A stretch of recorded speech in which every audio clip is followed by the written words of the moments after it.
कारण शेवटी काय असतं, कॅप्टन जसं आपलं हे जहाज चालवतं तसं ते चालत असतं. त्यामुळे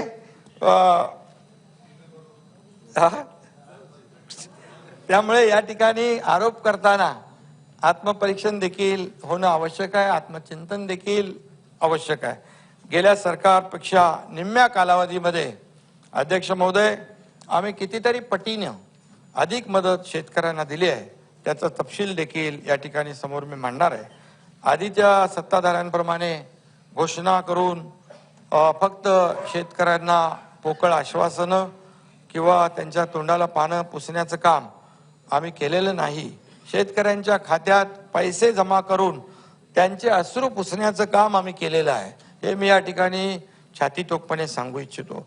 30 जून 22 रोजी आमचं महायुती सरकार सत्तेत आलं आणि अवघ्या काही दिवसातच जोरदार पाऊस आणि काही भागात अतिवृष्टीसारखी परिस्थिती निर्माण झाली आणि मुख्यमंत्री पदाची शपथ घेतल्यानंतर पहिल्याच आठवड्यात मला वाटतं मी आणि देवेंद्रजी आपण कुठं गडचिरोलीत गेलो होतो.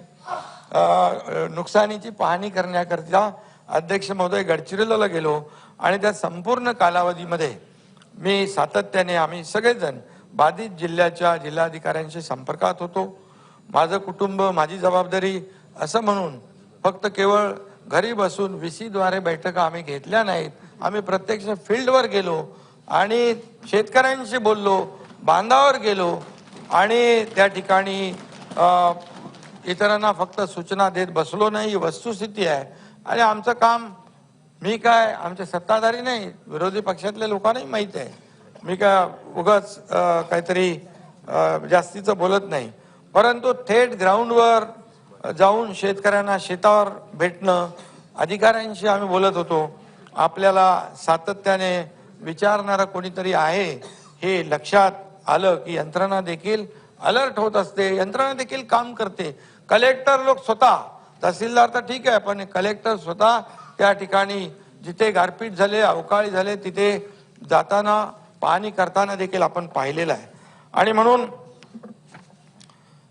यासाठी आपण देखील सरकारचे प्रमुख असू द्या, मंत्री असू द्या, आपण देखील या सर्व बाबींवर लक्ष ठेवून थेट लोकांशी संपर्क साधला पाहिजे.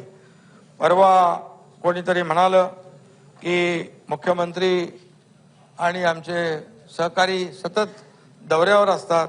खरं म्हणजे या विधानाला मला उत्तर द्यायची काही इच्छा नव्हती, परंतु पोराटोरांना लहानपणीच नीट समजावून सांगितलं तर मग पुढे त्यांचा मार्ग सहसा चुकत नाही. परंतु एकच सांगतो, मी काय कोणाचं नाव घेत नाही, परंतु मुख्यमंत्र्यांचं काम असतं त्यांनी राज्याच्या कानाकोपऱ्यामध्ये जायलाच पाहिजे, जनतेशी थेट संवाद त्यांचा असायलाच पाहिजे आणि त्यांच्या समस्या जाणून घेणं हे देखील आमचं काम आहे. म्हणजे लंडन दौऱ्यापेक्षा राज्यातल्या कानाकोपऱ्यात गेलेलं केव्हाही चांगलं असतं.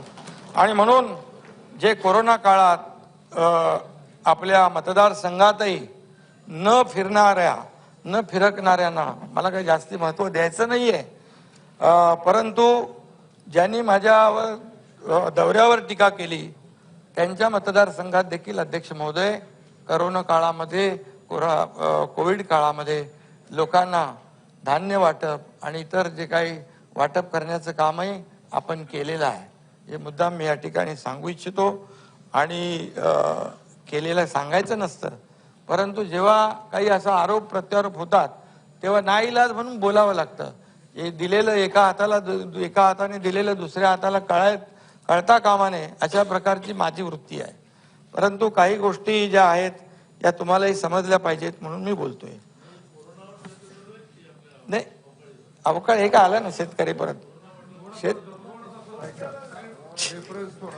थोडा रेफरन्स ऐका बोलू द्या. शेतकरी अडचणीत असताना नाना भाऊ आम्ही कधी घरात नाही बसलो.